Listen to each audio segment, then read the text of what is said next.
हजारीबाग में सदर अंचल क्षेत्र से एक गरीब परिवार के घर और दुकान को कथित तौर पर बिना नोटिस दिए गिराए जाने का मामला सामने आया है। बताया जा रहा है कि सदर अंचल अधिकारी, मजिस्ट्रेट और कई थानों की पुलिस की मौजूदगी में जेसीबी के जरिए घर और दुकान को ध्वस्त किया गया है। कार्रवाई के बाद प्रभावित परिवार के सामने रहने और रोजी रोटी का संकट खड़ा हो गया है। सबसे बड़ा सवाल यह है कि बरसात के इस मौसम में आखिर गरीब परिवार अब कहां रहेगा। स्थानीय लोगों का कहना है कि कार्रवाई से पहले उन्हें किसी तरह का नोटिस नहीं दिया गया है। अचानक भारी पुलिस बल की मौजूदगी में जेसीबी चलाकर मकान गिरा दिया गया है।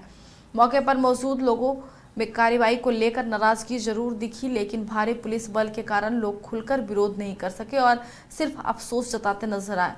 तो वहीं सदर अंचल अधिकारी से पूरे मामले को लेकर सवाल किया गया तो उन्होंने कोई जानकारी देने से इनकार कर दिया है। आरोप है कि उन्होंने पहले कैमरा बंद कराने को कहा और मामले की जानकारी उपायुक्त से लेने की बात कही है। अब इस कार्रवाई को लेकर कई सवाल खड़े हो रहे हैं। क्या प्रभावित परिवार को कार्रवाई से पहले नोटिस दिया गया था या किस आधार पर मकान और दुकान को गिराया गया, और बरसात के बीच बेघर हुए परिवार के लिए प्रशासन ने क्या वैकल्पिक व्यवस्था की है।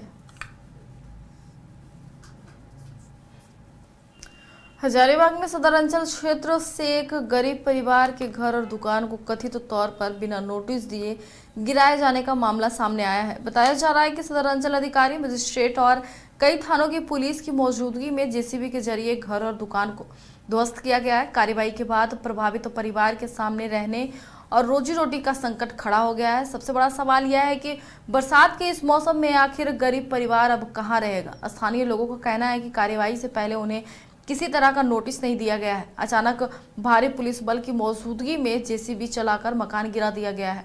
मौके पर मौजूद लोगों में कार्रवाई को लेकर नाराजगी जरूर दिखी, लेकिन भारी पुलिस बल के कारण लोग खुलकर विरोध नहीं कर सके और सिर्फ अफसोस जताते नजर आए। तो वहीं सदर अंचल अधिकारी से पूरे मामले को लेकर सवाल किया गया तो उन्होंने कोई जानकारी देने से इनकार कर दिया है। आरोप है कि उन्होंने पहले कैमरा बंद कराने को कहा और मामले की जानकारी उपायुक्त से लेने की बात कही है। अब इस कार्रवाई को लेकर कई सवाल खड़े हो रहे हैं। क्या प्रभावित परिवार को कार्रवाई से पहले नोटिस दिया गया था या किस आधार पर मकान और दुकान को गिराया गया, और बरसात के बीच बेघर हुए परिवार के लिए प्रशासन ने क्या वैकल्पिक व्यवस्था की है।